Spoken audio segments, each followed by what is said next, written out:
Engel. Bienvenue dans Dinguerie Room. Le point commun entre mes invités et moi, un micro et une passion pour le rire, l'humour, la scène. Tout ce qui nous anime et nous fait vibrer, flipper, rêver. La dinguerie. Tout va bien, Tout va bien, tu peux t'asseoir ici. Bonjour monsieur, bonjour. Je te présente Thomas. Enchanté. Thomas. Voilà. Alors, Qui est ingénieur du son. Et Clémence, tu t'es présentée, hein ? Clémence. C'est Clémence. Elle m'a dit productrice. La C'est vrai productrice, ou pas c'est vrai. Grande productrice. Tu peux t'asseoir tranquillement. C'est ce que je comptais faire. Et voilà, mesdames et messieurs, j'ai l'honneur, mais vraiment l'honneur. Mais c'est moi. Vraiment l'honneur de recevoir Alex Vizorek. Bonjour Amel Chabi. Bonjour. Trop content. Ça me fait vraiment plaisir que tu sois là. Ben moi aussi, parce que je me dis, à un moment je me suis dit, elle prend que des jeunes. Mais non. Je vais jamais venir. Mais Et puis, il y a eu Gad, Jamel, ils seront contents de Ellie. savoir que c'est des vieux. Non mais non. 50, hein, bientôt. Oui, c'est moi, Ouais. je suis la génération entre deux. Toi, un t'es peu jeune. avec toi. On a la C'est-à-dire même, qu'ils sont plus grands que nous, mais il y a C'est des plus ça. petits aujourd'hui qui sont très très bons, évidemment. Absolument. Et Ouais, c'est donc très intéressant de les entendre parler. ouais. Je trouvais que c'était chouette parce que ils ont pas les mêmes façons de travailler Non. que nous aussi, et Non, puis, non, non. ni les mêmes envies, donc non, c'est chouette. Et ça m'a fait plaisir parce que tu as accepté tout de suite et tu as dit une phrase hyper jolie. De toute façon, ça caractérise Alex Vizorek. Qu'est-ce que vous allez Il me a dire la pour bonne- m'embobiner? Il a la bonne phrase à chaque fois, la phrase élégante, la phrase drôle. Et t'as dit, mais non, mais évidemment que je vais venir. C'est quand même le panthéon du stand-up. C'est vrai, c'est J'adore. vrai. Bah oui, J'adore. on m'a dit que tu avais fait plus de 35 personnes. Ouais. On se tutoie, ouais. Ah ouais. D'accord. Ouais, Pardon, ouais. pardon, oui. madame. Oui, pardon. France Inter, on se vous Mais voit. oui, c'est pour ça. Oui, si, tu peux. Non, j'aime bien les podcasts pour ça. Ouais. Oui, t'as reçu 35 personnes, dont je pense au moins 34 et demi, je les aime bien. Donc je trouvais ça chouette. Et effectivement, j'aime bien l'idée que chacun ait des choses différentes Ouais. à dire sur le travail. Et quand est-ce que tu as commencé l'humour ? Alors, au cours Florent. Au cours Florent. Ouais. Enfin, le moment où j'ai compris que c'était potentiellement une possibilité, c'était au cours Florent. Et au fond, après, tu regardes les petits cailloux que tu as semés avant et tu dis, c'est peut-être pas un hasard que le chemin m'ait mené là. Quand j'étais gosse, moi, j'allais beaucoup voir les humoristes quand ils venaient à Bruxelles. Ouais. Et donc, mais un peu de tout genre. C'est-à-dire que... typiquement, Elie Kakou, qui était humoriste de ma génération, Oui, quand j'avais ouais. une dizaine d'années, c'était une espèce de star. Mais qui t'a emmené ? Alors, c'est moi qui disais, parce que je regardais beaucoup la télé, la télé française. Pour un Belge, tu as deux équipes en Belgique. Tu as ceux qui regardent RTBF, RTL. RTBF, ouais. Et tu as ceux qui regardent TF1, France 2, France 3. Et à l'époque, Antenne 2, FR3. J'étais plutôt l'équipe 2. Et pour moi, la réussite, c'était la France. Et alors, j'écoutais aussi Les Grosses Têtes en longues ondes avec Philippe Bouvard. Aussi jeune. C'est mon père qui mettait ça dans la voiture. D'accord, donc en fait. lui aimait ça déjà. Oui. Et Ouais, donc, ouais. je crois que les premiers que je suis allé voir, c'est peut-être bien Guy Montagnier, tu vois. Mais non. Mais c'est super. Spectacle de blagues. Les premiers qui ont été de ma génération, c'est-à-dire ceux que j'ai pu dire, où j'ai pu dire à mes parents, regarde, il m'a fait rire, lui, il est marrant, c'était Team Seat. Team Seat. Ouais. Ouais. Moi, je trouve beaucoup dans l'arrivée du stand-up en France, cette façon de s'adresser, Ouais, de directement, papoter, ouais. directement. Elie Kakou, dans quelque chose que je fais pas du tout, mais les personnages, ça m'intrigue toujours, et il faisait ça fantastiquement bien, et puis ça faisait rire le gamin que j'étais, You Wash, quand on a 10-11 ans, ça cartonne. Et j'étais allé voir Bigard, j'étais allé voir Danny Boone, les premiers spectacles de Danny Boone, où c'était aussi une génération qui arrivait, qui n'était pas celle de nos parents, parce qu'ils m'emmenaient voir Palmade, c'était plus la leur. Tous Palmade, ces gens, ouais. j'adorais. Bien sûr, ouais. bien sûr, mais Mais ça, t'as c'est eu déjà la les humoristes chance. de nos parents, ça. Ouais. Et t'as eu la chance de les voir très tôt. Donc déjà dans la famille, il y a quelque chose. Mon père m'a raconté qu'il a vu Coluche. C'est son âge. Hein. Il est mort en 86, Coluche, donc... Il l'a vu il en l'a Belgique vu à Bruxelles, à ouais. Bruxelles. Et il me racontait un truc très marrant. Bon, après, je sais pas à quelle mesure il romance un peu le truc, mais donc il est allé voir Coluche, et Coluche fait son spectacle au Cirque Royal, que tu connais sans doute, grande salle à Bruxelles. J'ai joué là. T'as joué là-bas. Ouais, bien sûr, c'est chouette. Mais c'est vraiment un ancien cirque, donc ça se présente comme tel. Et il fait 1h30 de vannes. Enfin, il fait son spectacle, mais rien sur les Belges. Alors que Coluche était quand même très très connu pour se foutre de notre gueule. Et puis, pour les rappels, il repasse sa tête par le rideau, comme ça, et il dit si vous voulez, j'ai une blague sur les Belges, quoi. Et tout le monde dit ouais. Et donc, il a rajouté une demi-heure, il a fait que des blagues sur les Belges, parce que là, il y avait 2 équipes, il y avait des Belges qui riaient aux blagues de Coluche, qui avaient compris que c'était une blague. Ouais. Et puis, il y a ceux qui étaient très premier degré. Genre, Coluche est belgophobe, il nous déteste, donc on l'aime pas non plus. Et donc, mon père avait très bons souvenirs de ce spectacle-là, quoi. Moi, ça, évidemment, j'étais trop petit, je l'ai pas vu. Mais après, oui, on sortait. Ouais. Mon père m'emmenait, ma mère aussi d'ailleurs, dans voir des spectacles. Est-ce que ton père, ou ta mère, ont fait du spectacle ou rien à voir? C'est marrant comme question parce que si tu le sais pas, non, je sais pas. Je te le dis. Mon père était chanteur. Oh, ok. Tu vois la chanson No Milk Today? No Milk Today, my love is gone away. Ouais. Eh ben, il a fait l'adaptation en français. Qui s'appelle Faut pas se fâcher. D'accord. Je connais pas la suite, hein, tu vois, je connais assez mal. Mais je l'ai jamais connu, artiste. Moi, il a arrêté à peu près quand je suis né. D'accord. Peut-être cette angoisse de ne pas vouloir faire d'enfant, parce que ça m'obligerait de devoir arrêter mon travail. Mais il a sorti 4,45 tours. Il se cherchait sans doute un peu. Il m'a dit avec le recul, parce que c'est difficile évidemment de parler de ça avec lui aujourd'hui où ça marche pour moi. Et il m'a dit, t'as pris de moi cette envie de faire ça et t'as dû prendre de ta mère une certaine rigueur que j'avais pas. Je trouve ça assez joli, assez juste. Donc les chiens ne font pas des chats. Et peut-être. Alors, je crois pas qu'il faut pas y voir une espèce d'envie de prolonger le rêve de mon père, parce que c'est devenu aussi le mien. Maintenant, c'est peut-être pas un hasard si ça a été le mien. C'est parce que, évidemment. Il y avait des petites choses à la maison. Quand même, la musique, le fait d'aller très tôt voir des salles de spectacle, moi, je dis toujours, je remercie, je suppose que tu as de temps en temps des jeunes dans ta salle. Enfin, quand je dis jeunes, 12-13, je remercie souvent les parents parce que... Hyper important. Ouais, je trouve que de voir des... Ils comprennent pas tout, mais ils voient 500 personnes qui rigolent avec une personne qui parle ou qui chante ou qui danse, peu importe ce qu'on va voir comme spectacle, ou une pièce de théâtre.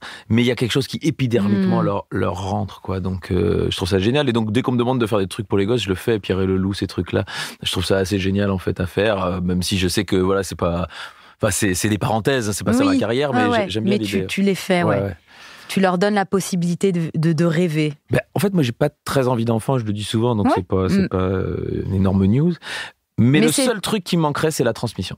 Je trouve que c'est très joli, ça. Et ça, je pense que, vu notre métier, on a la chance de pouvoir le faire, même si c'est pas les siens.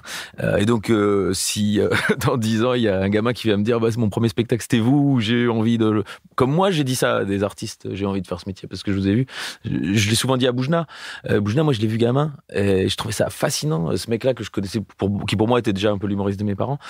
J'étais dans sa salle et il faisait un spectacle où c'était théâtral, c'était intelligent, c'était drôle. Je me suis dit, trop bien, ça a l'air chouette, quoi, ça. Et alors, quand t'es dans ces cours Florent, parce que moi aussi, j'ai fait une école de théâtre assez classique, et donc on apprend des textes hyper classiques. Moi, je me rappelle, tu me dis, est-ce que t'as fait un peu pareil ou pas? J'ai proposé à ma prof de théâtre de faire un petit texte rigolo que j'avais écrit pour tester quelque chose. J'ai dit, après le cours, est-ce qu'on peut rester juste 5 minutes? Et c'est là où j'ai eu mes premiers rires. C'était quoi? C'était un petit texte que j'avais écrit. Toi, déjà? De moi, voilà. D'accord. Et mon prof d'impro, c'était Philippe Lelièvre. Ouais, bien sûr. Et donc, je lui ai demandé, il m'a dit OK. Et c'est là où j'ai eu mes premiers rires. Et toi, tes premiers rires, c'était quand? Est-ce que c'était au cours Florent? Alors, sans doute. Il s'avère que j'étais toujours... le premier un peu à écrire des discours quand il fallait faire des anniversaires, des mariages, des fêtes de fin de je sais pas quoi. Et j'ai toujours aimé ça, écrire, mais j'avais jamais pensé que ça pouvait être un travail au-delà d'amuser les potes sur le moment. Mais le plaisir des rires est quelque chose de là aussi épidermique. Et moi, c'est un peu l'inverse. Moi, je voulais vraiment devenir que moi, je voulais jouer les grands textes. Moi, j'aime bien les Alexandrins. Je me voyais très bien jouer Racine, Corneille, tout ça. Et j'aime bien. Enfin, je raconte tout ça parce que c'est à peu près ce qui est arrivé. Moi, je voulais jouer le Cid, parce que c'est le premier texte un peu chic que j'avais lu quand j'avais 13-14 ans, et j'avais trouvé ça chouette, quoi. Normalement, les gamins, quand tu leur fais lire ça à l'école, ils se disent, bon, c'est quand même, c'est chiant et tout. Et en fait, moi, à lire, je lisais ça dans le bus 60 à Bruxelles, je me dis, putain, ça sonne bien, c'est beau à l'oreille, ça doit être chouette à dire et tout. Donc, quand je suis arrivé à Florent, j'avais déjà 23-24 ans, mais c'est quand même un âge potentiel pour jouer le Cid. Et sauf que quand je disais ça, les gens y riaient, tu vois. Mais pourquoi? Parce donc c'était un rire qui n'était pas nécessaire. C'était un rire, je sais pas, je devais avoir l'air... Par accident, ou bien c'est toi qui avais l'œil un petit peu... Oui, mais en fait, ils riaient du fait que c'était pas crédible. En fait, je crois que c'est comme si tu dis à Mr Bean, dans son personnage, de venir jouer Roméo. Alors, Juliette, elle se marre aussi, tu vois, si c'est Mr Bean qui arrive. Eh ben, c'est un peu ce qui t'est arrivé. Mais pourtant, t'as pas du tout T'es beau gosse. Arrête. Non mais vraiment. Bah écoute, Donc faut croire que c'est pas ça qui ressortait. Mais j'aime bien ce côté naturel d'être marrant. Donc je me suis un peu plus guidé vers des trucs qui me semblaient du coup plus évidents. Fédo par exemple, La Biche. Qui étaient des, où il y a plus de, effets de manche de comique qu'on utilise encore sans doute dans le stand-up. Molière aussi. Et donc ça me plaisait bien, mais je voyais bien que dans ma classe, j'étais pas le gars à qui on disait c'est toi le prochain. Je sais pas si tu as eu ça, mais moi Si, on savait. Bah tu vois. On savait qui était le prochain Pierre Ninet, qui était tu vois. Qu'est-ce qu'ils sont devenus ceux-là? C'est Pierre Ninet. Moi, j'étais à Florent à peu près en même temps que lui. T'es pas dans la même classe. Mais non, t'as eu des gens dans ta classe qui sont devenus... J'en ai eu une qui a fait une James Bond girl. Pas mal. Pas mal. Et tous ont fait du théâtre, ouais. C'est pas des têtes d'affiche, mais tous ont travaillé. Okay, parce que moi, il y en a pas mal aussi qui font plus métier, mais je trouve ça super de pouvoir l'essayer. Parce que j'ai eu... Le père Florent est venu dans mes émissions, mon est décédé, paix à son âme, mais je lui avais fait cette remarque et je crois que ça lui a fait plaisir. Je dis, votre école, c'est au moins aussi important pour réaliser ses rêves que pour ne pas avoir de regrets. Parce qu'en fait, si on passe une année à Florent et qu'on se rend compte au fond que les autres sont meilleurs, on se dit, mais en fait, j'ai pensé que c'était facile ce métier, j'ai pensé que c'était une évidence, mais en fait, non, c'est pas pour moi. Et certains sont devenus producteurs, certains sont devenus metteurs en scène. Il y a évidemment plein d'autres métiers. Ingénieur du son. Totalement, tu vois. Donc, ça, je trouvais ça chouette. Et puis, donc, un jour, en 3e année, il y a eu une affiche. Je me souviens très bien, une vilaine affiche imprimée sur du A2, donc je suppose. Il y avait écrit pendant un mois stage de one man show si vous voulez. Il fallait payer 90 € de plus, mais c'est les 90 € les mieux investis de ma vie sans doute, mais non, très sûrement. Et c'était Stéphanie Bataille qui donnait un cours de one man show. Super. Et là c'est une rencontre. Ouais. C'est-à-dire que tu peux pas provoquer ça dans ce métier. Et je l'embrasse si elle nous écoute, mais quand je la vois le premier jour, je ne me dis pas que c'est ma mère de théâtre. Voire même, je me dis, j'aime bien son exigence, elle est sévère et tout, mais on n'est pas toujours d'accord. D'ailleurs, 20 ans après, on n'est toujours pas toujours d'accord sur qu'est-ce qui est marrant, qu'est-ce qui est pas marrant. En revanche, on est d'accord sur l'exigence et on est d'accord sur l'élégance du travail. Et ça, tu sais, c'est comme les profs de danse. Tu vois, moi, j'aime bien les profs de danse qui donnent des coups de bâton. Moi, j'adore ça. Mais tu vois... Parce que je sais qu'au bout, il y a un vrai résultat. Mais tout le monde n'est pas fait pour ça. Non. Mais moi, j'avais besoin de ça. Tu as eu peut-être besoin de ça. Et donc, quand tu rencontres cette personne qui te donne les coups de bâton comme il faut, pas trop fort, pas trop doucement, ça sert à rien de caresser dans le sens du poil. Ça sert à rien. Et moi, donc, de temps en temps, elle m'a secoué. De temps en temps, elle m'a fait faire des trucs. Je peux pas te dire si ça a été utile. De temps en temps, elle m'a fait avoir des révélations. Donc, tout ça, c'est un apprentissage. Et donc, au sortir de ce mois de travail... Première scène ? Premier rire devant des camarades, devant un petit public. Non, toi, je peux raconter ça. C'est-à-dire que dans la salle, dans la classe, on avait Walter, que tu as connu. Oui, Walter, que j'aime beaucoup. Caroline Vigneault. Ici. On avait Paco Pérez, que tu connais aussi. On avait... Putain, vous vous connaissez depuis hyper longtemps, en fait. Ah oui. Parce que là, je viens de me... Ouais. Ok. Et donc, après, on s'est tous perdus de vue, puis retrouvés. Enfin, tu sais comment ça va. Et donc, ce jour-là, le père Florent vient voir l'évaluation de fin du mois. Et il me met assez bien en valeur. Il dit, voilà, ce que j'ai vu là, c'est professionnel. Et c'est la première fois qu'on faisait ça. Quand je jouais les grands textes, on m'avait jamais fait. Et je me dis, c'est chouette et tout. Et donc, au sortir de ça, j'avais un sketch sur... les auteurs japonais suicidés. Okay. J'ai déjà ma passion à choisir des thématiques où je vais être un peu le seul dessus. Et on va tous, parce que Stéphanie nous dit, en fait, il faut aller dans les scènes ouvertes et tout ça, et donc on va tous un petit peu avec son sketch. En Belgique ou en France? Non, on va au Field, notamment. Au Field. Ouais, bien sûr. Le dimanche. Donc tu lèves la main comme tout le monde. Les premières fois, tu lèves pas la main parce que tu dis, j'espère qu'il me prend pas, comme ça je reste dans la salle. Mais à un moment, tu dis, et tu t'inscris pour la semaine d'après, par exemple, tu vois. On l'a tous fait, c'était assez marrant.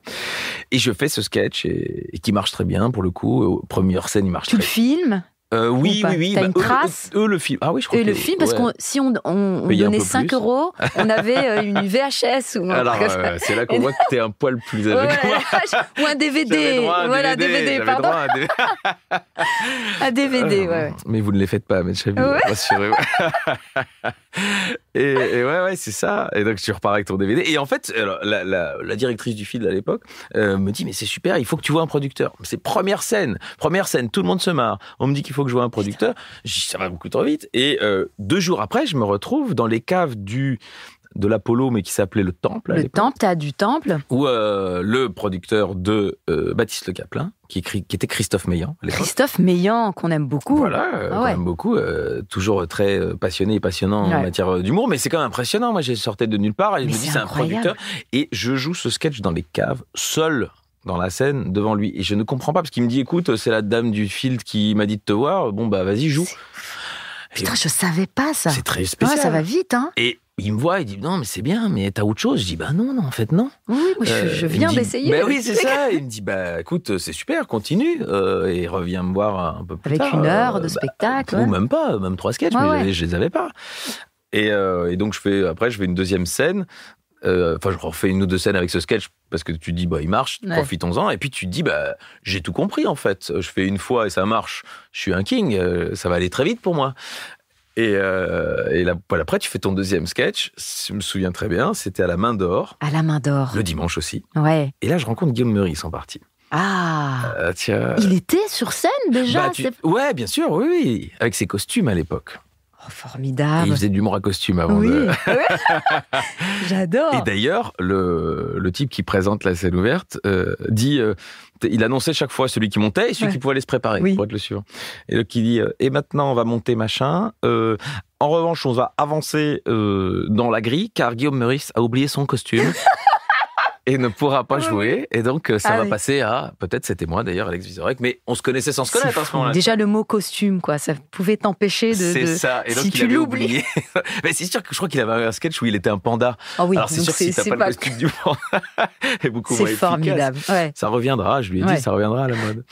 Et donc, je vais me préparer et je fais un sketch à ce moment-là, moins préparé, moins travaillé, machin. J'ai un trou de mémoire. Enfin, tu vois, le truc abyssal. Pas comme. Et tu te rends compte, en fait, que c'est hyper dur. C'est du travail. Ouais. Et donc, autant la première était importante que je l'ai réussi parce que ça m'a fait prendre le plaisir des premiers rires. T'as raison, c'est ça la question de départ. Je me suis un peu éloigné. Mais donc, les premiers rires, c'est chaleureux, c'est touchant. Et tu te dis, en fait, c'est génial. C'est ça qu'il faut faire. Avoir le pouvoir de savoir où tu vas faire rire les gens, c'est quand même un truc assez fou. Et la deuxième, qui est un échec absolu, qui te rappelle au fond que c'est beaucoup de boulot. Et puis de ces 2 trucs-là, tu les prends comme... T'essayes de retrouver la sensation du premier. Et de ne jamais retrouver la sensation du deuxième. C'est ça.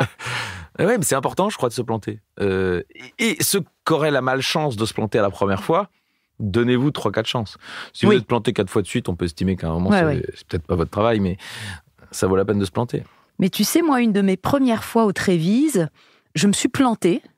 Parce que c'était nul, mais tellement nul, mais nul.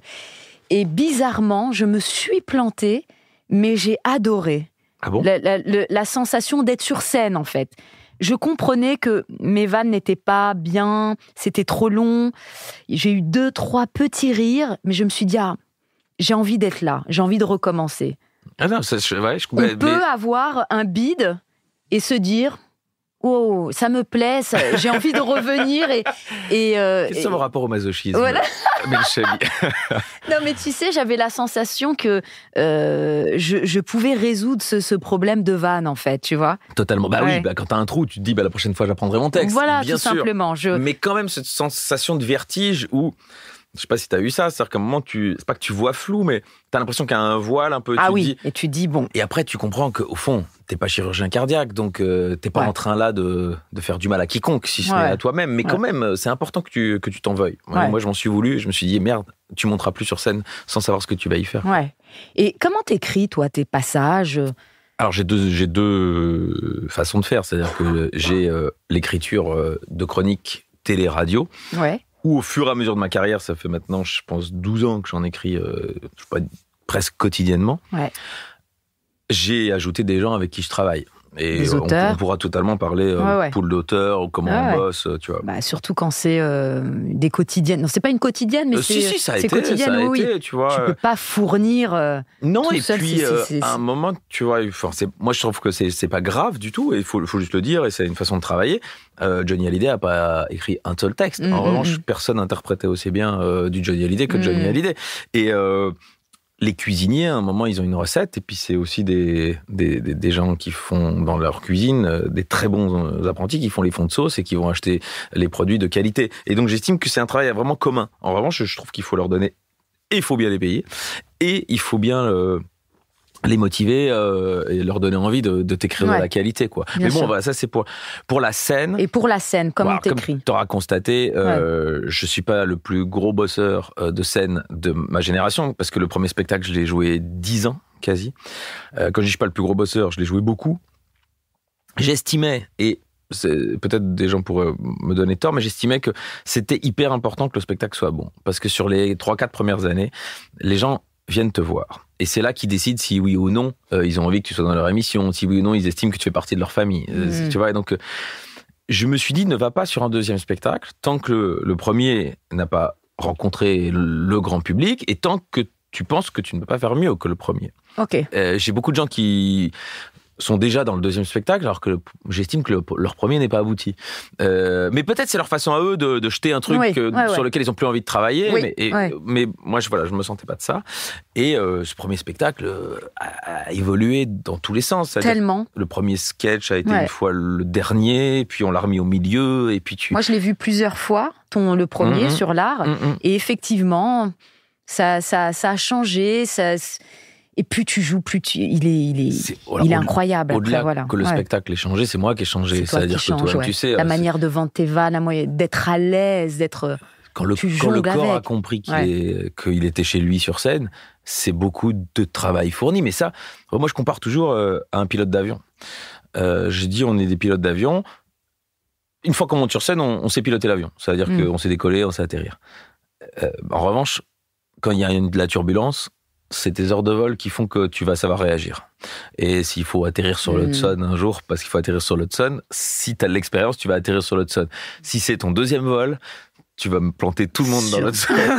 Donc, c'est pour ça qu'il faut jouer beaucoup. Et ça, c'est vraiment un conseil que je dis tout le temps. J'ai dit, allez-y, jouez. Et même si c'est pour jouer la même chose, à un moment, tu t'es plus à l'aise, et puis ça peut être long pour certaines, peut-être ça va vite pour certains, moi ça a été long.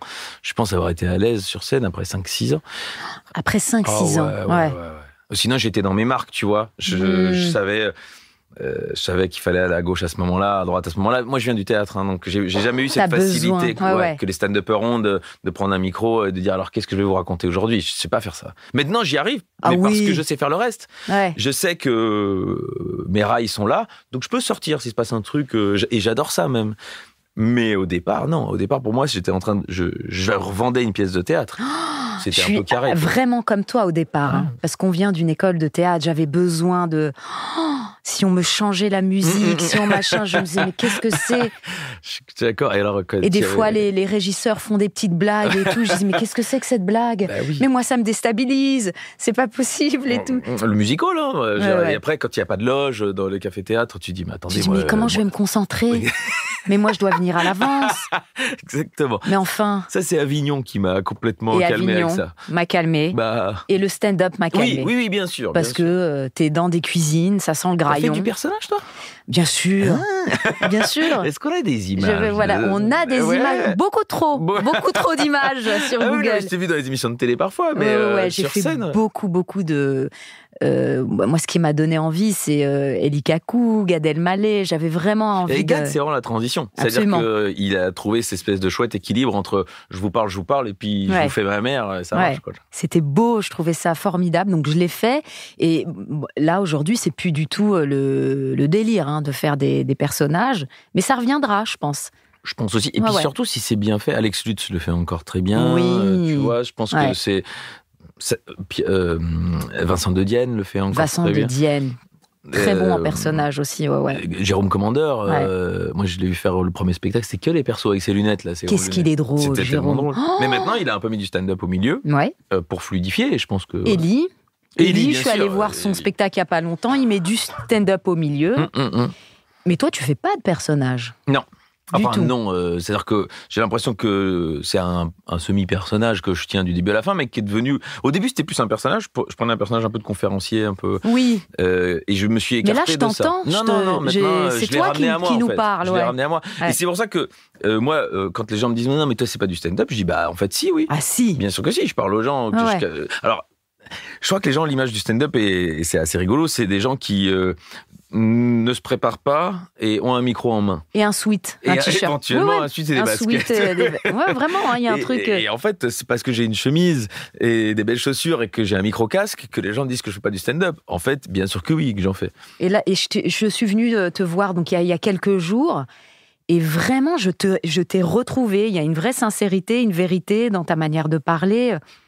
Non, mais c'est du stand-up. Moi, je suis d'accord. Ah ouais. Je suis d'accord. 100% en fait, stand-up, vrai, avec quelques oui, des projections. des projections. J'aime bien qu'il y ait des images. Quand je parle d'un truc, j'aime bien qu'il y ait des images. J'aime beaucoup. C'est hyper rafraîchissant et on se souvient. En fait, tu utilises tous nos sens.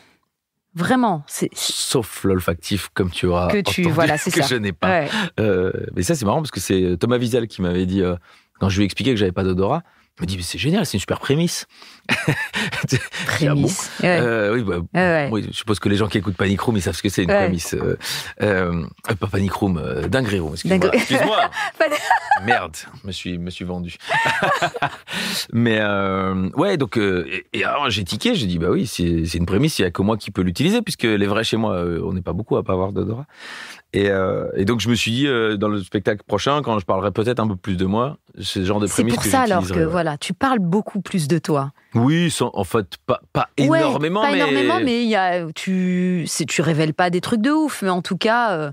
Tu parles de toi, quoi, c'est tout. Je sais qu'il y a toujours ça chez le public, il aime bien savoir si c'est de nous ou pas de nous. Et en fait, au fond, c'est très rigolo si c'est de nous. Moi, j'aime bien entretenir le mystère sur qu'est-ce qui est vrai ou qu'est-ce qui est potentiellement inventé. Mais je pars du principe que si les gens voient 1h30 de ce qu'on raconte, ou 1h20, en fait, ils nous ont compris un peu. Parce que si on choisit de raconter ça, si on choisit de faire un personnage parce qu'on est un peu pudique, si on choisit de botter en touche sur certains sujets, en fait, on finit par comprendre la personne qu'on a en face de soi, je crois. Et toi, t'es pudique un peu ? Je pense un peu. En fait, pas trop physiquement. Ça veut dire que j'aime bien me balader à poil. Je fais partie des gens du Nord, tu vois. J'ai pas ce rapport très ambiant. Bah non, mais c'est vrai. Je sais pas. J'ai l'impression que les Scandinaves, ils sont tranquilles avec ça. Alors, moi, je suis en tant que complètement. Belge. Je peux ne pas. Mais en termes d'émotion et si, je crois. Mais en fait, même avec moi-même, en fait, je crois qu'à moi-même, je ne me révèle pas toutes les émotions qui me traversent. J'ai pas de psy, j'ai jamais fait ça. J'ai beaucoup de respect, d'admiration quelque part pour ceux qui le font. Je me suis toujours dit que ça fonctionnait bien, mais comme tous les gens qui fonctionnent pas bien, tu te dis que ça fonctionne bien. Et en fait, j'ai l'impression de pas avoir comme réaction d'être dépressif. Donc ma réaction, c'est de tirer vers le positif, peut-être de tirer vers la fuite en avant au fond, tu vois, ce qui est une réaction qui est pas grave. Enfin, je trouve qu'il est pas grave. Je crois que je peux formuler que je suis quelqu'un d'heureux. Oui, j'ai l'impression, mais c'est vrai que... on a tous des... Ouais, on a des failles, surtout les humoristes, c'est ce que je vois en faisant beaucoup de Dinguerie Room, on a tous des failles. Le fait de monter tout seul sur scène, c'est pas normal. C'est pas normal. Moi, c'est le rapport à l'ego, que, tu vois, je veux dire, à un moment, tu décides que tout le monde se tait et que c'est toi qui causes pendant 1h20. Bah, ça, il y a un rapport à l'ego qui est pas net. Oui. Mais qui vient d'où ? Je sais. Ça, est-ce que toi, tu l'as identifié ? Souvent, on l'identifie plus ou moins. Il y a souvent l'amour. C'est quoi pour toi ? Moi, je pense que c'est regardez-moi. C'est un truc de quand j'étais petite. Il n'y avait pas de personne qui me représentait. Je me suis dit, je serai celle qui va aller à la télé, dans des films, etc. Et les autres petites filles pourront se voir en moi. Il y a de ça.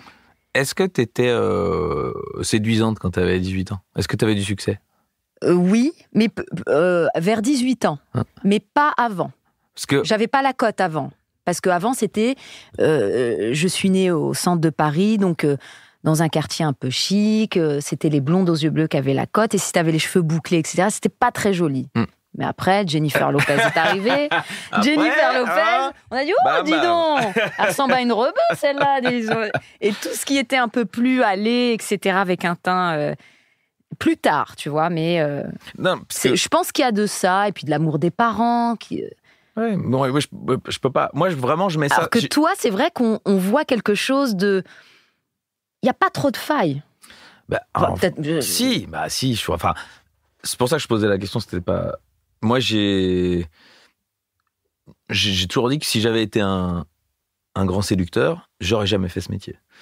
Parce que j'aurais eu des facilités évidentes. Et en fait, je me rendais compte que j'étais très très mauvais. Moi, ça n'a pas marché ça n'a pas marché. J'arrivais pas, je crois, à être celui que je voulais être vis-à-vis. Je parle là des filles, mais je crois que c'était dans l'absolu. Oui, de séduire. De tout le monde. Oui, voilà, mais de tout le monde. Tu vois, d'intéresser les gens, les amis c'est de mes marrant, parents, des trucs comme ça. J'arrive pas à le concevoir. Pour moi, t'es comme ça depuis toujours. Bah, c'est fou. Je crois que c'est une évolution lente. Tu l'as travaillé, ce truc-là? En fait, non, c'est-à-dire qu'à un moment, je me suis admis que j'avais des qualités qu'il fallait les montrer à moi-même et les montrer aux autres. Et à un moment, je me suis permis de m'épanouir là où j'étais. Parce que j'ai fait des études, moi j'ai fait école de commerce, j'étais pas très bon, mais je réussissais, donc ça m'ennuyait d'être un peu ce type moyen, qui était moyen séduisant, qui était moyen sûr de lui, qui était moyen tout.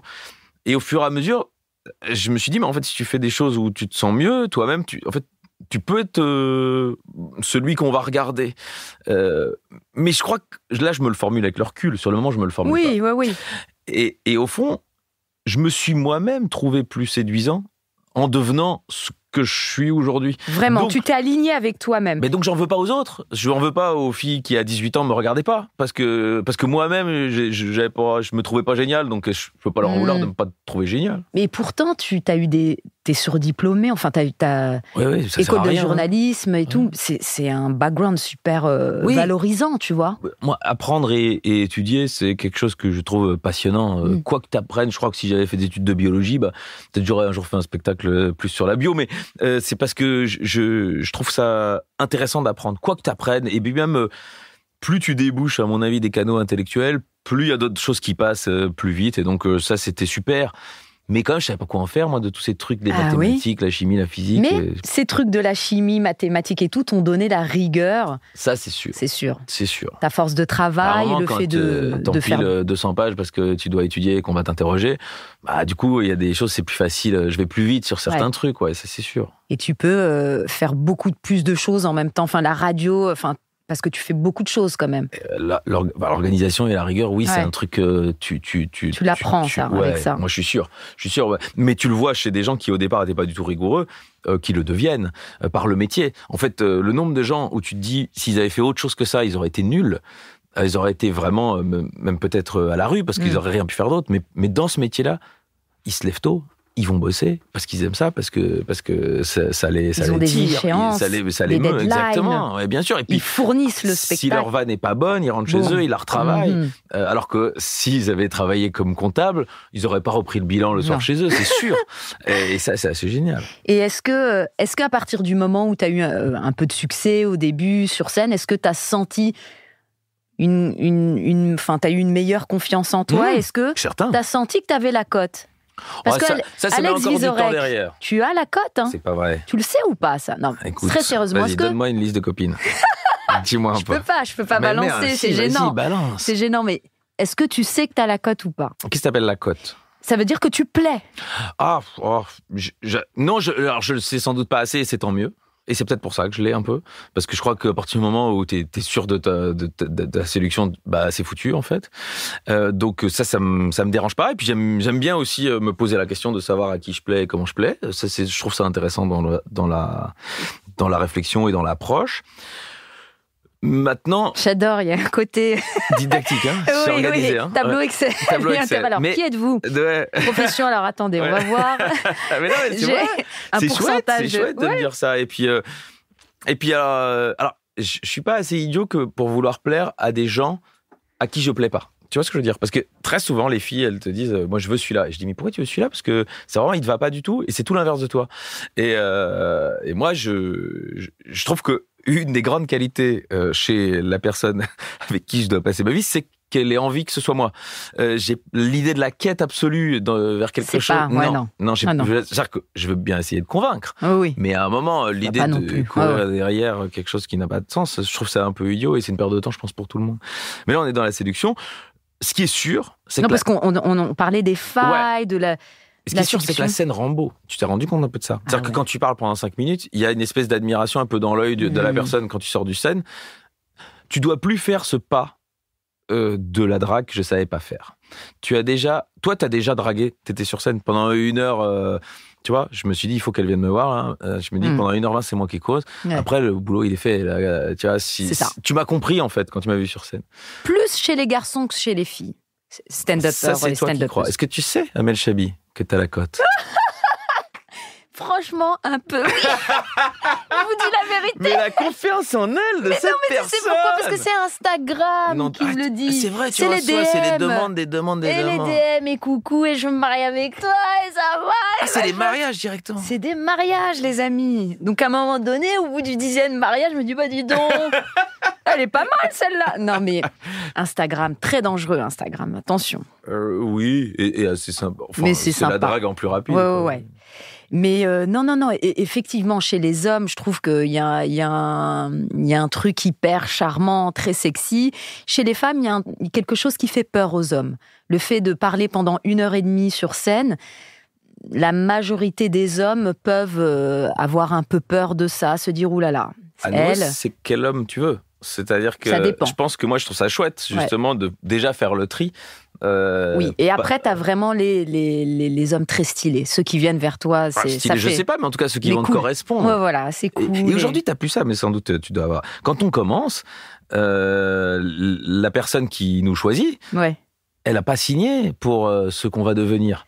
Non. Et donc, c'est sûr que quand j'étais un étudiant en école de commerce, celle qui m'avait choisi, elle n'avait pas signé pour que je devienne un comique troupier, tu vois. Ouais. Et donc, effectivement, les choses évoluent de ce côté-là. Et donc, après, je trouve que ça s'affine. Et les hommes qui viennent vers toi, ils savent qui tu es. Aujourd'hui, ils peuvent pas te dire tu vas rentrer à la maison. Non. Enfin, par le mari de Diams, qui a réussi quelque chose quand même de fou. Mais ils ont l'air heureux. Hein, mais c'est sûr que c'est elle qui voulait ça aussi. C'est elle qui voulait ça. Elle s'est dit, mais lui, moi, c'est lui je veux bien, mais je veux bien devenir veux qu'il me dise rentre à la maison. Exactement. Parce que je veux la paix, je veux habiter un peu loin. Critique, ouais, c'est sûr. Mais effectivement, tu as raison. Et est-ce que tu as des rituels avant de monter sur scène? Est-ce que tu arrives à l'avance déjà? On en a parlé un peu tout à l'heure, mais est-ce que tu as encore ce truc J'aime bien les théâtres, j'aime bien les loges. T'aimes bien le velours rouge. J'aime bien les dorures. Oui, c'est vrai. Et que ce soit bien. Alors là, je suis à l'Édouard VII, donc je suis tellement ravi, tu vois. Là, on est en matière de dorure, t'es au top. Mais j'ai un comédie club à Bruxelles, le King's of Comedy Club, tu vois, et j'aime bien l'idée d'arriver en basket, de prendre ma bière. Et quand je vais faire des premières parties pour tester les nouveaux trucs, et qu'ils annoncent maintenant un petit jeune qu'on va soutenir, et que c'est moi qui arrive, habillé comme je suis, je trouve que c'est chouette. Pour moi, c'est le même métier. Ouais. Mais maintenant, je sais que quand je viens en première partie, les gens n'attendent pas la même chose que quand ils ont payé 50 balles pour venir à Dorset, tu vois. Donc, et c'est fou parce que tu es copropriétaire maintenant. Tu t'allais au King's Comedy Club. Totalement. En jouant comme ça et t'es devenu copropriétaire d'un comédie club, quoi. Oui, c'est extraordinaire. Bon, c'était plutôt une opportunité. Avec Guillermo, qui a s'est laissé part à Fanny Ruet. Oh, donc, c'est chouette. Oui, c'est bien d'avoir une fille dans la direction. Et puis elle connaît son sujet, elle aime bien le stand-up, c'est super. Donc tout ça est très chouette et c'est vrai que en fait tu te rends compte que plus il y a de lieux, plus il y a de talent. Parce que ça a mis du temps à Bruxelles. On est parti avec un peu de retard sur Paris, qui est déjà parti avec beaucoup de retard sur New York, tu vois, et Montréal entre les deux, sans doute, le temps que ça bouge. Et donc, plus il y a de lieux, plus il y a de gens qui ont envie de faire ce métier, plus il y a de talent. Mais votre club, il a eu vraiment une bonne énergie. Hein. Ouais, j'ai c'est eu chouette. Tu viens quand tu veux. L'honneur de jouer, j'ai déjà joué là-bas et tout. Il y a une vraie bonne énergie, c'est fou. Ouais, après le public bruxellois, il est dans un quartier universitaire, donc il y a un truc, c'est assez sympa d'aller boire un verre dans ce quartier-là. Tous les Bruxellois sont susceptibles de se dire on y va, que ce soit les gens de Molenbeek ou de Uccle. C'est un peu entre Neuilly et on va dire la Seine-Saint-Denis. Molenbeek, c'est même si c'est une partie de Bruxelles, Molenbeek. Ce qui n'est pas le cas de la Seine-Saint-Denis. Apparemment en dehors, parce que chez nous tout est intramuros. Et il y a un vrai mélange. Et même dans la programmation, moi, le jour où j'ai joué dans ton comédie club, il y avait un mélange et une dame que j'aime beaucoup. On s'est rencontrés à ton comédie club, on se parle toujours, qui s'appelle Laurence Bibo. Bibo. Voilà, Bibo. Tu sais qui c'est? Oui. la maman d'Angèle. Oui, mais c'est aussi mais le jour humoriste. Oui, tu l'as vu jouer, en fait. Je l'ai vu jouer, je ne savais pas du tout que c'était la maman de... Non, bien sûr. Voilà, et c'était super, elle est incroyable, Au départ, Angèle, cette femme. C'est la fille de Laurence Bibot, plutôt que oui, Laurence c'est ce Bibot. que j'ai compris. Mais en vrai, c'est une drôle, comique belge qui faisait plutôt de l'humour à personnage et tout, et qui, au fond, en croisant des jeunes qui arrivaient et tout, elle s'est dit, mais en fait, moi aussi, je peux faire du stand-up. Oui, et le jour où je suis arrivée, je pensais être la plus âgée du plateau. Je me suis dit, je vais être encore la plus âgée. Et je vois Laurent, je me dis, putain. Il y a Bobonne qui est là. Une vraie daronne comme ça, là, avec son micro. Elle était formidable. Ouais. Vraiment c'est bien. vrai que, c'est Après, moi, quand on parle de stand-up, pour moi, Guy Bedos, c'était du stand-up, bien en sûr. fait. Donc, tu peux et en fait, tu vois qu'aux États-Unis, moi, je me suis un peu intéressé après à l'humour américain, qui n'était pas du tout ma culture au départ. Les humoristes installés sont plutôt âgés. Oui. Ce qui est rassurant pour nous. Oui. Parce que les Bill Burr, les Louis C.K., à l'époque, et plus là-bas, ils sont âgés, plus t'es pendu à leurs lèvres. Oui, t'as l'impression que c'est une espèce de faux philosophe je vais vous dire, comme ça. je vais vous dire, moi, comment ça se passe. Mais est-ce qu'on aura encore parce qu'ils ont dans l'œil un truc d'enfant. Oui. Ricky Gervais, des gens comme ça. Et pourtant, c'est des vrais darons. J'adore Ricky Gervais. Toi, tu l'adores aussi. Sûr, hein. Présentateur de cérémonie. Oui. Référence. Et c'est quelque chose que monter sur scène, tu penses que tu vas le faire pendant longtemps ? Je sais pas, il y a plein de gens qui pensent que la scène est un trait d'union pour arriver au cinéma. En fait, pour moi, c'est deux métiers très très différents et je suis pas du tout. T'as des velléités de comédien, quand on me demande, cinéma. j'y vais, tu vois. Mais j'aime pas l'idée de faire des castings. J'aime pas l'idée. Je suis assez visible pour que les gens, s'ils ont envie de moi, ils savent ce qu'ils auront, tu vois, ou ce qu'ils auront pas d'ailleurs, surtout. Mais donc, je veux bien y aller. Après, dire les mots des autres, enfin, tu fais très bien, mais c'est pas la même chose. Et ce qui me plaît profondément, c'est dire les miens. Ou ceux que j'ai choisis chez les autres, avec eux, si j'ai plus d'auteurs un jour. Mais je trouve que, sauf si j'écris moi-même un film, ou ça, c'est pas impossible qu'un jour j'ai envie de raconter une histoire, et je sais pas si je le ferais bien d'ailleurs, c'est pas parce qu'on fait bien de la scène qu'on fait bien ça, mais le défi m'amuserait. Sauf ça, je ne vois pas lâcher ce que j'aime le plus, c'est-à-dire monter sur scène pour aller dire les mots des autres et attendre dans un van qu'on me dise c'est le moment de tourner, tu vois. Ouais, je comprends. Et est-ce que t'as un souvenir d'une dinguerie heureuse sur scène, un truc fou qui t'est arrivé sur scène? Si je peux raconter. Un truc que t'as jamais raconté, si possible. Alors, la moitié, je l'ai raconté, okay. Et l'autre moitié, je l'ai pas raconté. Allez, c'est parti. Donc, t'as vu le spectacle. À un moment, je fais des blagues sur le fait, on en a parlé, que j'ai pas de nez, que j'ai pas d'odorat. Et effectivement, je dis que les gens qui n'ont pas d'odorat, on parle pas trop. Du coup, parfois, on le sait pas, on en a rencontré, on le sait pas. Je dis, on est assez pudique là-dessus. On n'a pas l'arrogance des aveugles, qui quand même toujours se signalent. Et je fais le geste de la canne blanche. Bon, résultat, tout le monde se marre, mais les gens se disent quand même, c'est un peu gênant. Les gens regardent autour d'eux s'il n'y a pas un aveugle, tout ça. Et effectivement, un jour, dans une salle, il y a une canne blanche qui se lève, mais au deuxième rang. Et tout le monde se marre, y compris le mec avec la canne, en fait, parce que c'est très souvent hyper les gens cool, qui, ça se passe bien, et puis en fait, je vanne sur tout le monde, donc souvent les gens viennent me voir après en me disant je suis juif tatoué, parce que j'ai fait des blagues sur les tatoués sur les juifs, et puis après j'ai des gens qui me disent ouais, je suis aveugle musulman. Mais là, t'étais surpris, quoi. Là, oui, tu te dis mais qu'est-ce que c'est? En fait, ces trucs-là, ça arrive une fois de temps en temps. Donc je me marre, et j'ai une vanne qui me vient après, mais que je fais pas. Je le fais applaudir, je dis je suis vraiment désolé, machin. Et puis après, dans ma tête, je me dis mais quand même, t'es aveugle et tu vas te foutre au deuxième rang. Je pense que tu pourras avoir des places moins chères, tu vois, si c'est juste pour entendre. C'est une réflexion que je me fais, qui est complètement con, hein, parce qu'évidemment, ils entendent mieux les pas et les trucs comme ça, donc ils préfèrent être devant. Et donc, je crois, un mois après, m'arrive la même histoire. Mec, à peu près au même endroit, lève la canne, tout le monde se remarre. Et là, je la fais. Je dis, dis donc, monsieur, mais pourquoi il y a une si bonne place alors qu'il y a des gens derrière le poteau? Rire, y compris lui, quoi. Je me dis super. Et donc, du coup, maintenant, je raconte cette anecdote sur scène, donc elle n'est pas exceptionnelle pour toi. En revanche, la suite est assez marrante. Il n'y a pas longtemps, avant d'attaquer là à Édouard VII, j'étais en tournée, et je crois que c'est Vincennes. Et juste avant de monter sur scène, mais vraiment 5 minutes avant, la directrice vient me voir, elle dit, je suis content, on n'a pas eu l'occasion de vous saluer, machin. On discute. Moi, j'aime bien, tu parlais des rites, j'aime bien avoir un verre de vin rouge avant de monter sur scène. Je crois que c'est pas bon pour la voix pâteuse, mais j'aime bien. Ouais. Et donc, on boit un petit verre, et puis elle me dit, oui, voilà, j'y pense. Tout le premier rang, c'est un institut, ils sont malvoyants. Et oui, tu vois, je la regarde, je me dis, oui, ça, déjà, heureusement que vous me le dites, parce que si moi j'arrive sur scène et que je le découvre, parce que ça se voit assez vite, en fait, ça m'arrange que vous me l'ayez dit, et je dis, vous faites doublement bien de me le dire, parce que j'ai quand même une petite partie sur le sujet. Elle me dit, non, mais changez rien. Je dis, non, mais je vais m'adapter. Je vais adapter. Et donc, technique un peu parce que cette vanne arrive au milieu du spectacle. Au début du spectacle, je vois assez vite des gens qui se penchent parce qu'ils sont avec leur accompagnant, qui leur expliquent parfois ce que je projette. Et donc je désamorce et je dis, alors j'explique aux gens du fond de la salle, le premier rang, il y a des malvoyants, donc je vais expliquer quand il y a des images, j'explique. Et donc tout le monde se dit, voilà, il est quand même bienveillant et tout. Et puis, évidemment, je fais cette vanne et tout le monde rigole. Et puis, du coup, je les ai alpagués. Je dis, écoutez, qui se foutent au premier rang, alors que franchement... Et donc, je vois qu'ils se marrent et tout se passe hyper bien. Et donc, je me dis, bien joué, j'ai bien désamorcé et tout. Et donc, voilà, c'est pour expliquer. Et la dernière partie de mon spectacle, je parle d'art de nouveau.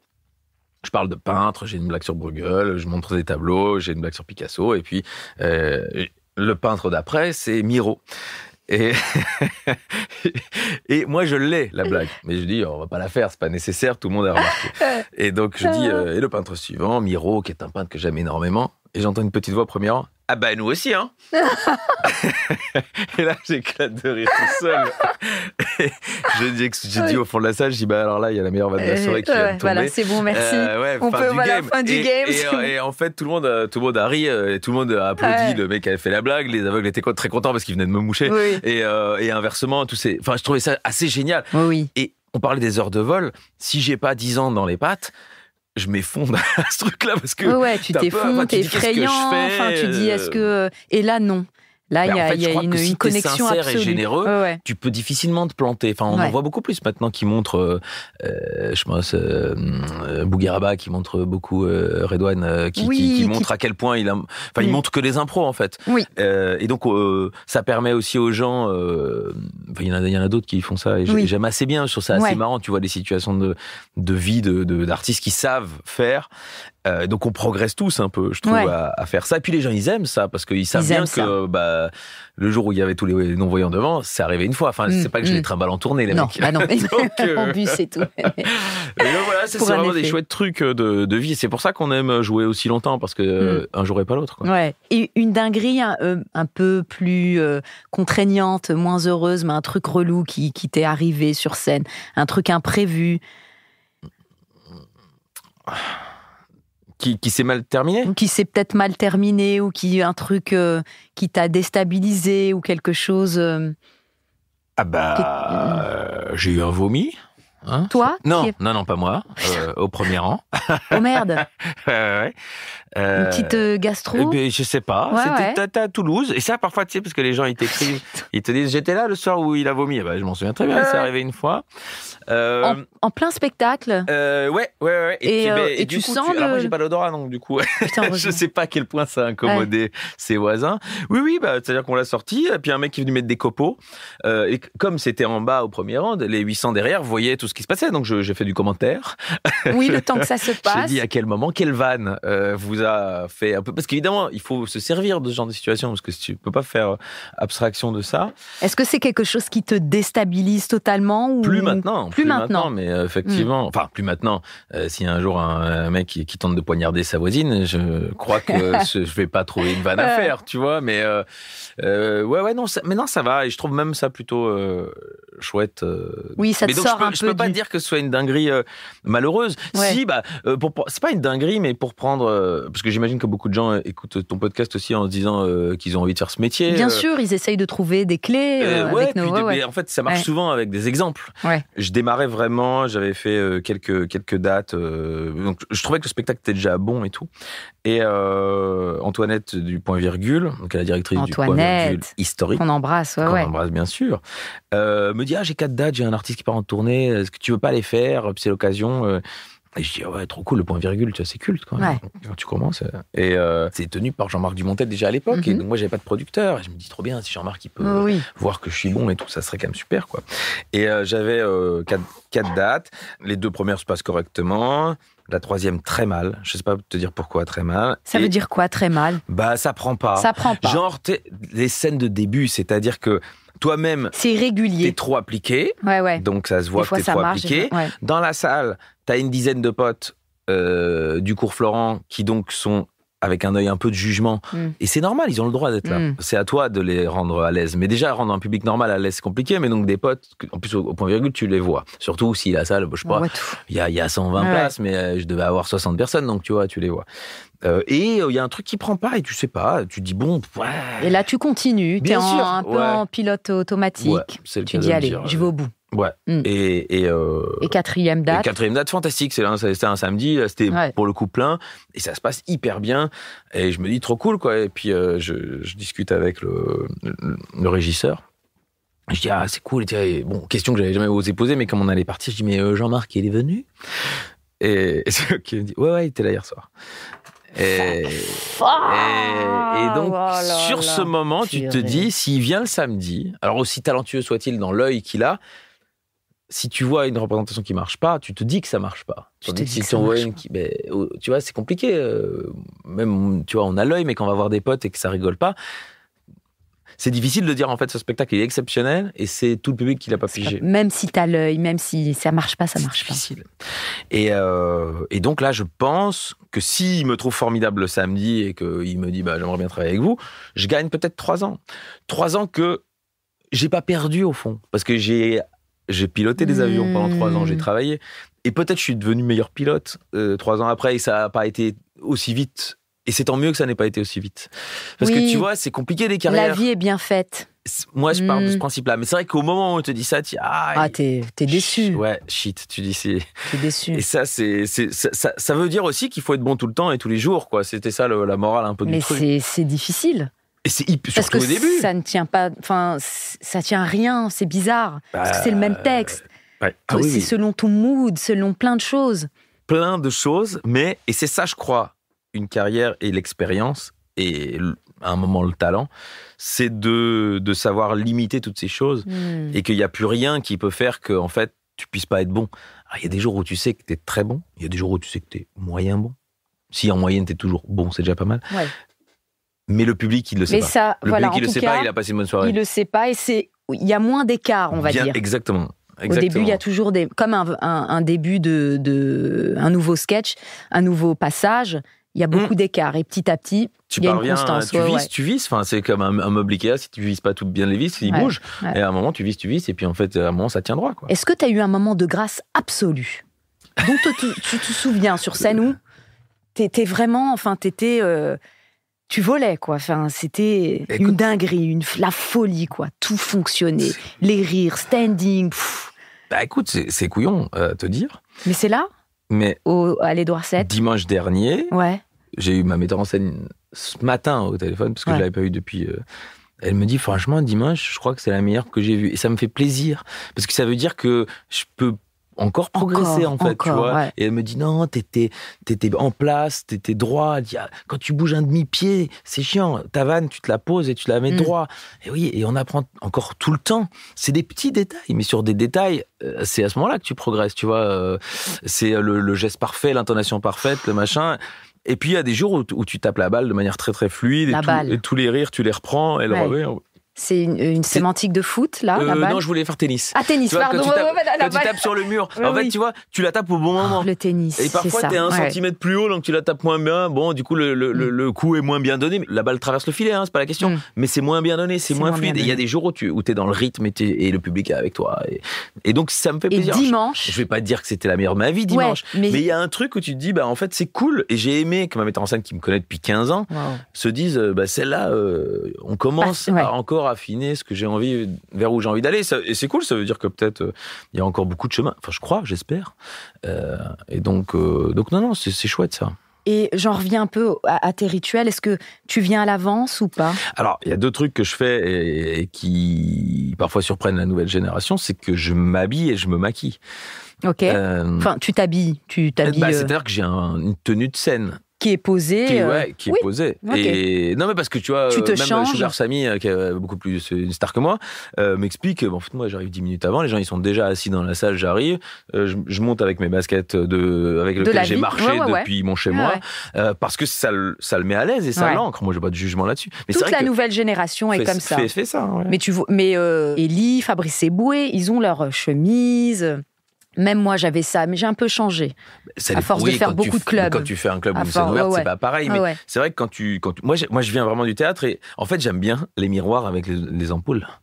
Excuse-moi. Et tu les utilises en fait, tout simplement. Moi, j'allume mes ampoules. Faut bien. Et je me regarde et je me dis. Et quand tu dis tu te maquilles, ça veut dire que tu fais en sorte de ne pas briller. Oui, pour avoir ta poudre et ton machin. J'ai une espèce de fond de teint et puis un peu de poudre. Soit nickel.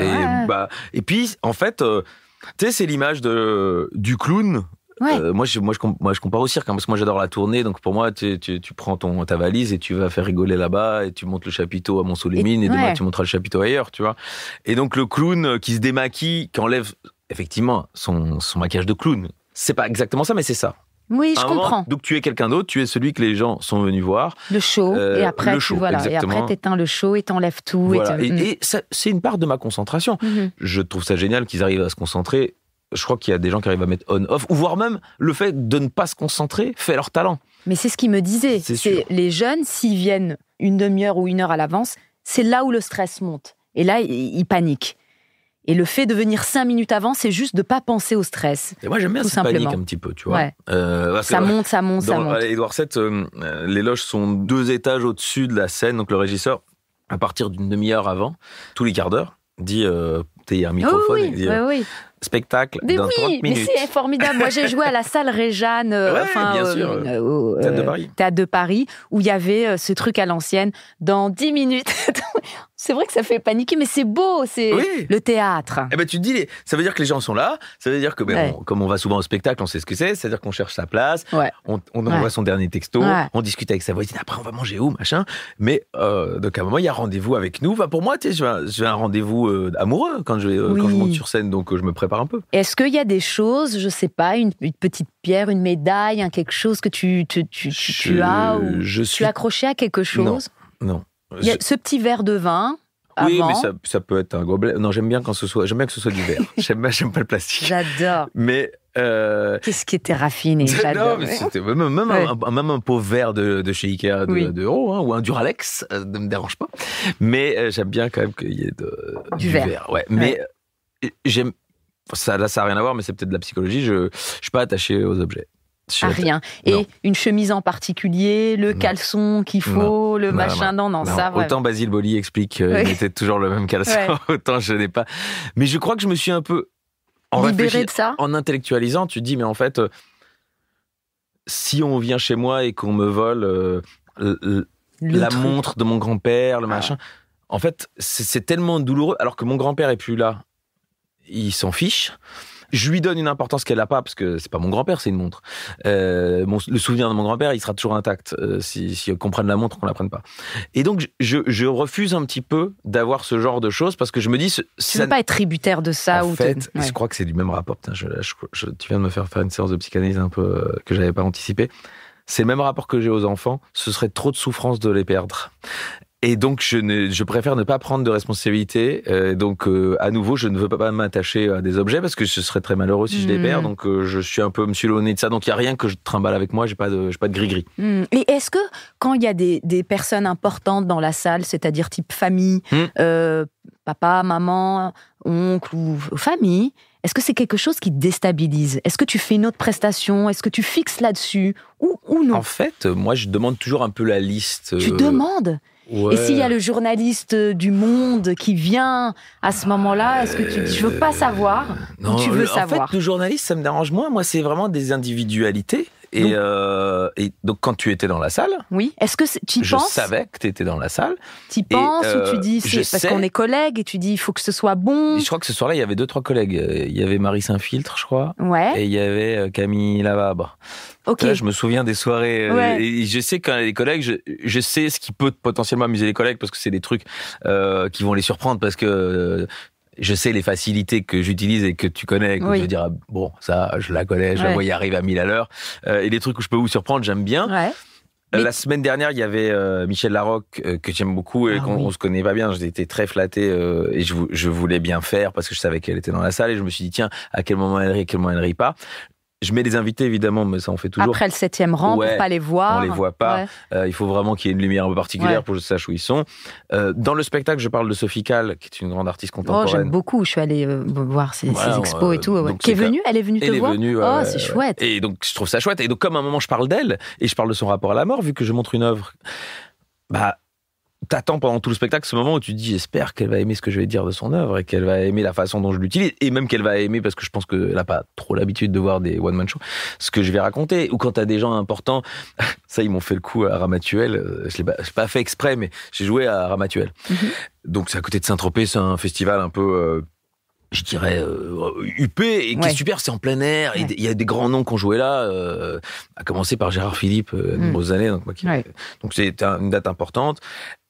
Et j'ai pas mal de potes qui sont dans la région. C'est Saint-Tropez, c'est l'été, donc j'avais été chez Arthur parce que voilà, on s'entend bien. Et puis il me dit je viens avec madame. Il y avait Elise Moon qui était dans le coin. Il me dit je viens. Il était avec John Rachid, d'un youtubeur. Donc ils me disent tous je viens. Je dis donc j'envoie la liste à l'organisateur. Je dis voilà.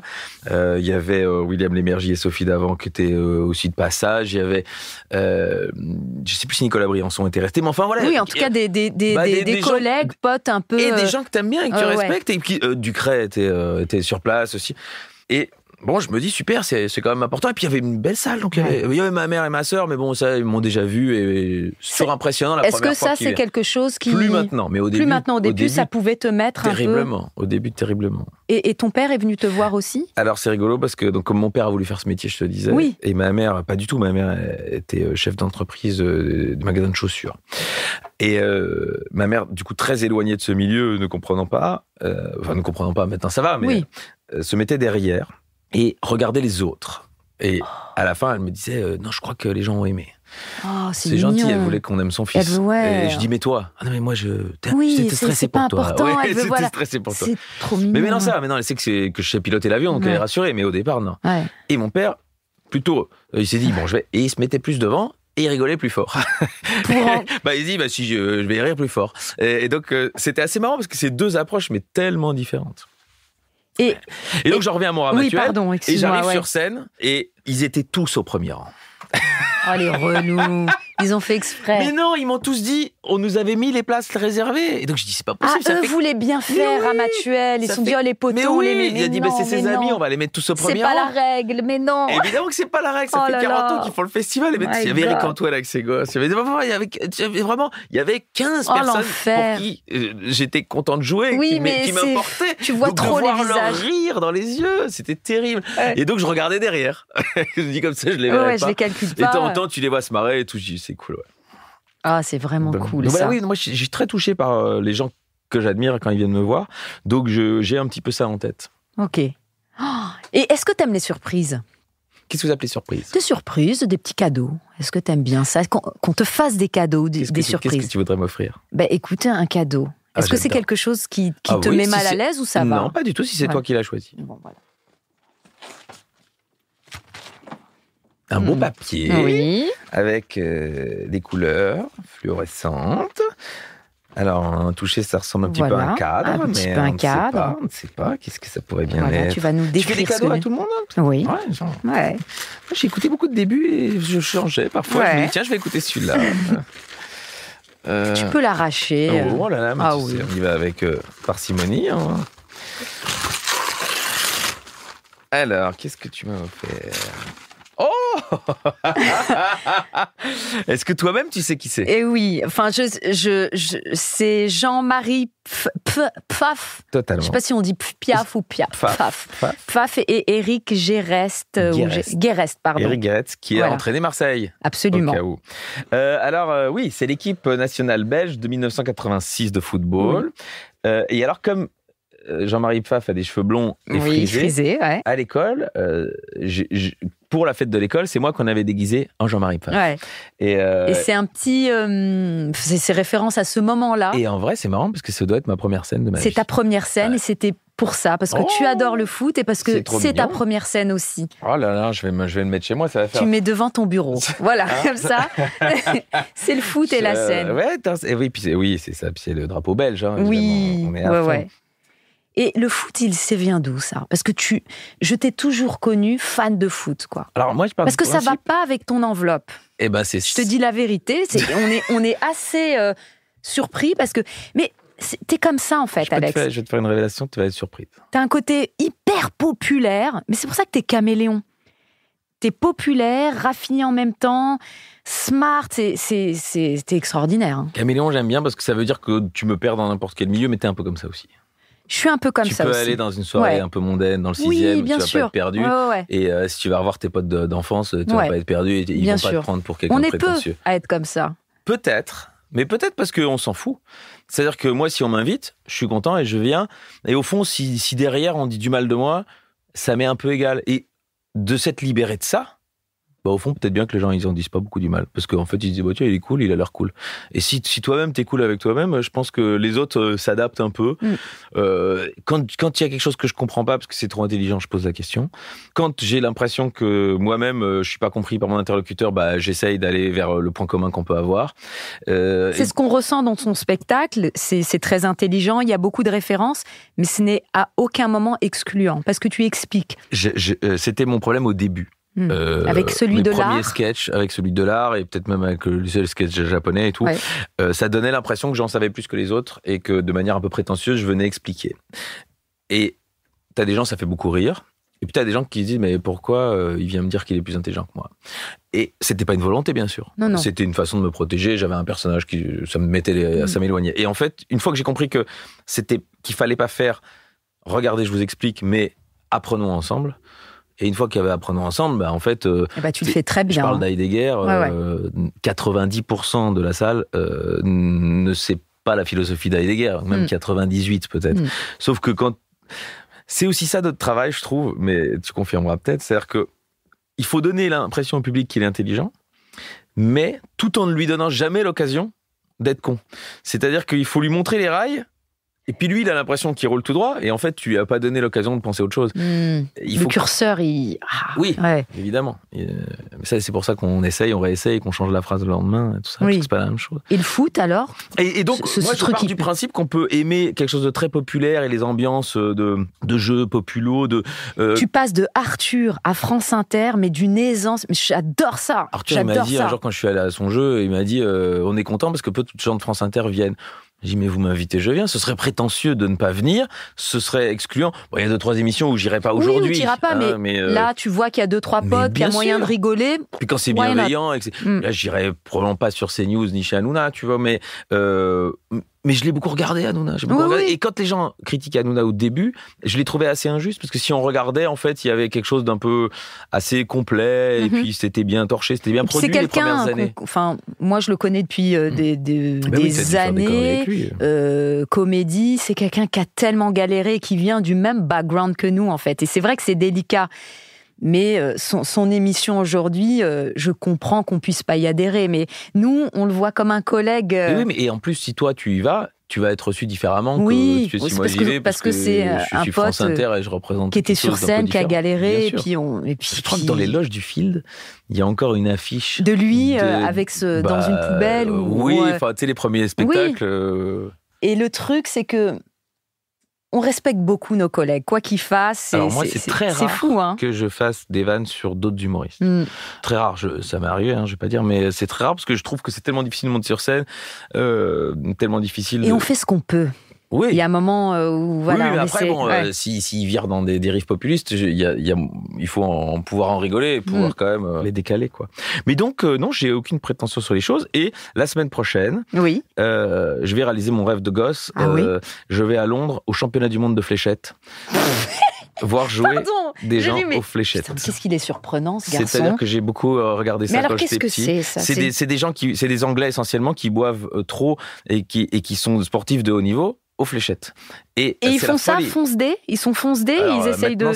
Maintenant, c'est interdit de picoler sur scène. Mais si tu regardes des images des années 80, ils fument et ils picolent sur scène, c'est en direct à la BBC, hein, donc c'est Oh quand la même du vache. sport de haut niveau.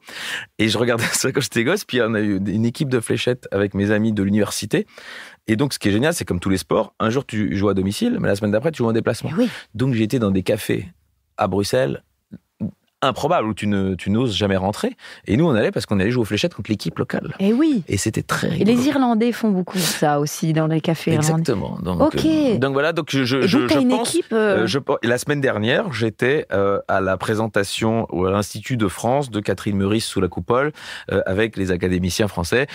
Donc, je suis très heureux d'être de l'un à l'autre parce que je me dis qu'on a des choses à apprendre à vivre de chaque côté, quoi. Donc, je pense que je serais pas je serai pas complet pour moi, hein, chacun fait ce qu'il veut, bien évidemment, je ne veux pas obliger les académiciens à venir aux fléchettes avec moi. Bien sûr, mais s'ils ont envie, je les emmène très volontiers. Et le foot ? Et le foot, c'est tient du même ressort, c'est-à-dire qu'avec mon père, on a regardé le foot quand on était gamin, et puis c'était l'occasion d'aller avec les grands. Mon père était assez sympa parce qu'il y a des parents qui font des cloisons entre les gosses et les adultes. Chose que je pense que je ferais si j'étais parent, en fait.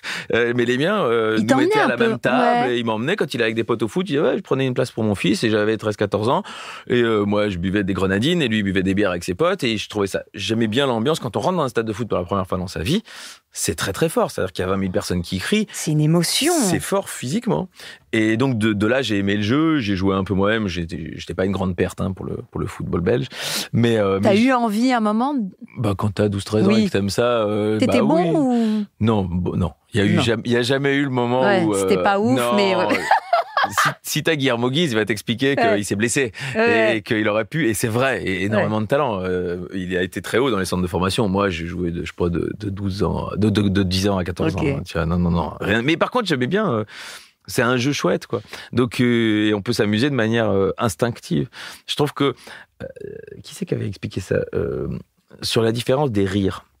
T'as des rires de cerveau et t'as des rires de ventre. Et dans un spectacle, s'il y a que des rires de cerveau, je trouve que ça va pas. Il faut des vrais rires de ventre, quoi. Et les rires de ventre, c'est des trucs peut-être que dans une buvette de foot, tu vas trouver beaucoup plus évident, populaire que dans une soirée entre académiciens. C'est malin parce qu'il y a vraiment ça dans ton spectacle. Il y a des rires de tête et beaucoup de ventre. C'est pour ça qu'à aucun moment on se dit c'est un donneur de leçons ou c'est. J'espère. T'as réussi à avoir le bon équilibre. Non, bravo. Si c'est toi qui le dis. Bravo. Hein. Je suis flatté. Bah voilà, écoute, je vais merci. partir avec Jean-Marie et Eric. Voilà, c'est ça. Bureau. Je penserai à toi. Merci d'être venu. J'adore parler du métier parce que je trouve que j'ai aimé les gens qui en parlaient. J'ai aimé lire des articles sur des humoristes qui parlaient de ce qu'ils faisaient. Donc, je me dis qu'il y a plein de gens qui nous écoutent avec cette espèce de... Et le plaisir de nous écouter surtout parce que tu fais ça très bien, mais aussi une petite graine dans la tête qui à un moment va se déclipser. Et vont dire, en fait, ou les aider à... Et tu sais pas quelle phrase ils vont retenir. C'est ça qui est assez fantastique. Et on a des retours souvent sur l'Instagram de petites phrases... En DM, des demandes de mariage. En DM. Non, ça c'est autre chose, mais vraiment de jeunes stand-uppers qui on dénoue des petites choses. Et je voulais te demander, ta dinguerie du futur. Parce que là, je trouve que tu fais beaucoup de choses, t'as coché plein de rêves. Et pour moi, j'ai coché déjà tout. C'est-à-dire que... Même plus que tout. En vrai, j'ai situé ça un peu en rigolant. Tu vois, je dis, le jour où j'ai fait l'Olympia, en fait, tout ce qui arrivait après... déjà, le jour où t'as fait l'Olympia... de le faire une fois. Tout ce qui arrive après, ma foi, c'est largement au-dessus de ce dont tu pouvais rêver quand ça a commencé ce métier, quoi. Je réfléchis, le jour où t'as fait l'Olympia, t'étais pas à Montreux avant ? On est rentrés ensemble. Non, mais des bars. On était au festival de Montreux, totalement. Mesdames et messieurs. Et on a pris un van de nuit.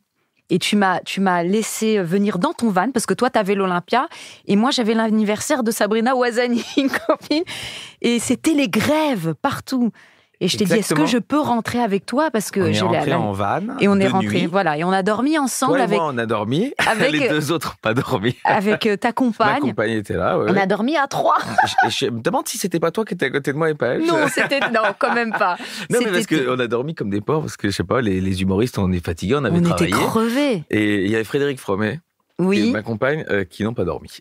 Voilà. Et nous, on a dormi comme des porcs. Parce que le lendemain, j'avais l'Olympia, il fallait que je dorme. Ouais. T'avais la radio le matin. D'abord, oui, et j'avais une chronique à la radio. T'es un fou. Ouais. Je me suis dit, mais comment il va faire c'est chouette. Moi, en fait, tu sais, tu tiens dès qu'il y a beaucoup de choses, il faut. C'est là où t'as ton énergie. J'ai jamais pensé faire ça.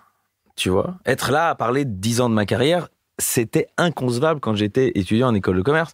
Donc, je me dis, un jour, ça va s'arrêter. Un jour, quelqu'un va débrancher la prise. Donc, autant qu'on profite de l'électricité qu'elle a, quoi. Tu vois. Parce que vous, je dis ça parce que c'est fascinant, les écoles de commerce, etc., vous arrivez bien à faire des plans sur 5 ans, sur 10 ans, tu sais, est-ce que t'as fait un plan ? Jamais j'ai fait ça. T'as pas fait de plan. Je sais pas faire. Tu sais, toi ? Non, mais mon copain a fait ça. Parce qu'il a fait Harvard et tout ça, il a fait une école de marketing, et ils font des plans sur 5 ans, sur 10 ans, et ça marche. C'est eux qui ont raison. C'est eux qui ont raison. Et tu sais où il t'a mis dans le plan pendant 5 ans ? Non, je lui ai dit, tiens, tu peux faire mes plans. Ah d'accord, ça c'est autre chose. Tiens, voilà, fais-moi mes plans sur 10 ans, et comme ça on va... Mais c'est vrai que c'est une vraie bonne question, et ça vaut la peine de le réfléchir, ça. Eh ben, je crois que ouais. Enfin, les stand-uppers, les jeunes stand-uppers là, qui ont 18 ans, qui commencent, moi, je vous conseille de faire des petits plans. En fait, ça te donne des objectifs et tu restes concentré et tu y arrives à un moment donné. Ouais, mais c'est aussi frustrant, je crois, si tu te dis dans 2 ans, je voudrais être là et que tu n'y es pas. C'est un peu particulier, alors que si tu te dis, je perds pas une seconde de vie et chaque chose que je fais, je le fais dans cette direction-là, au fond, bah, plan ou pas plan, t'avances, quoi. Ok, t'es agréablement surpris, c'est ça ? Ouais, c'est plutôt ça, ouais. Enfin, mais parce que en fait, c'est parce que je sais pas faire autrement. J'aimerais bien, hein, tu vois. Et alors, une case que t'as pas à cocher, une dinguerie, un rêve, un truc même, tu te dis, putain, je sais pas, peut-être que je... Non, je sais pas, là, c'est marrant, là, j'avais mon histoire du suppositoire qui voulait échapper à sa destinée, que j'avais il y a 3 ans en tête, j'avais mis ça dans... C'est un livre pour enfants. C'est un conte pour enfants, ouais. Pardon. Parfois, t'es sûr de toi. Parfois, tu te dis, c'est sûr, cette idée va marcher. Et personne n'y croit. Mais quand personne n'y croit, tu laisses pas tomber. Bah, pour le coup, j'avais un peu mis de côté, ouais. T'as mis de côté et... Bah, quand ça revient, tu l'as encore un coin de ta tête. Ouais. Tu dis, quand il y a quelqu'un qui dit, tiens, de ce côté-là, t'as pas une idée. Je dis, bah, si, j'ai une vieille idée, mais personne n'en voulait. Et là, ça prend. Et un jour, quelqu'un qui te dit. Tu crois que ça prend parce que t'es un peu plus connu ? Alors, pour ce coup-là, je crois pas trop. C'est parce que je suis tombé sur une personne qui était aussi inconsciente que moi. Tu sais, c'est important d'avoir des producteurs, des éditeurs qui sont un peu aussi inconscients que toi pour suivre tes dingueries. Oui. Donc ici, effectivement, ça en était sans doute une. Enfin. Au fond, on aurait imprimé 5000 bouquins et on n'en aurait pas vendu un, c'était pas un drame. Mais bon, pour un éditeur, c'est chiant. Pour moi, genre, voilà. Bah, sauf qu'ici, on a déjà réimprimé 3 fois. Et donc, tout le monde est très surpris par le succès du suppo. Et en fait, je te dirais que je le suis pas tant que ça, parce que je sentais. Tu savais, toi. Mais maintenant, je sais pas comment tu fais toi, mais dès que j'ai une idée, moi, j'ai sur Word, j'ai des documents idées. Des documents, ouais, idées. Tu mets. Et je jette. Je mets de côté, je jette pas. Je me dis, pour les moments, peut-être je suis trop en avance sur cette idée. Les gens la comprennent pas. Ou elle est mauvaise. Hein, ou elle est mauvaise, mais en tout cas, on verra. Et donc j'ai de tout. J'ai des idées de films, j'ai des chansons, j'ai des idées de si je dois représenter une cérémonie. J'ai des idées si un jour je suis artiste contemporain photographe, ce qui a priori n'arrivera jamais. Mais tu t'accroches pas à ça. C'est pas décevant si jamais ça se fait pas. C'est pas grave. Mais je sais que je ferai jamais tout ce dont j'ai envie, ça c'est sûr. Et là aussi, ça me tranquillise, parce que si tu te dis il faut que j'ai fait 40 films dans ma vie, bah là on est à la ramasse, on est en retard, tu vois. Et au fond, je vais peut-être faire plein d'autres choses que j'avais pas mis dans la liste des choses que j'avais envie de faire. Donc je me dis, de toute façon, c'est tout l'intérêt du spectacle sur la mort. À un moment, il y a une fin. Il y a une fin, et on sait même pas quand elle va tomber. Donc bah autant faire ce qui nous semble bien là. Et kiffer le ici et maintenant. Ouais, moi je suis plutôt à l'épicure là-dessus. Hein, ouais. Mais c'est sûr que si on me dit tiens, voilà du pognon et dans 3 ans on tourne un film, c'est sûr.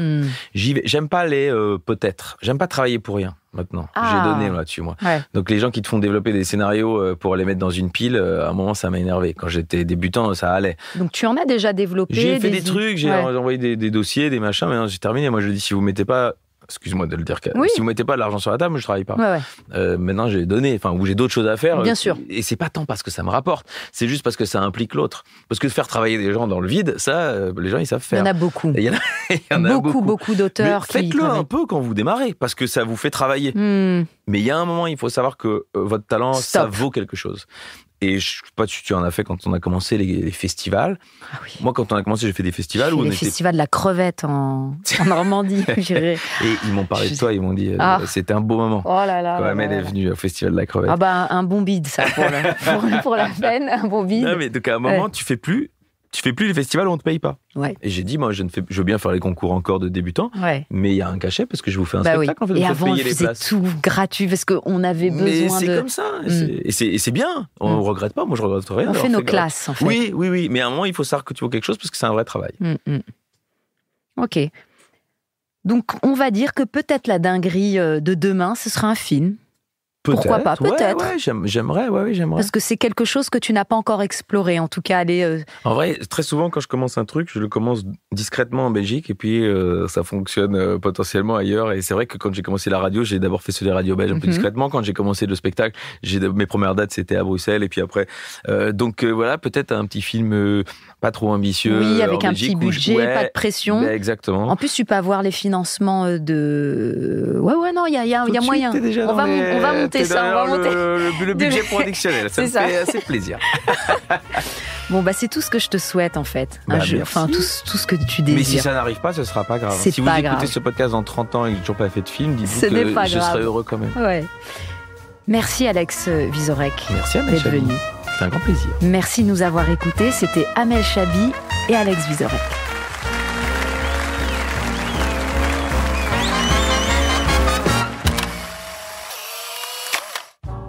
Dinguerie Room est un podcast original Engel présenté par Amel Chabi.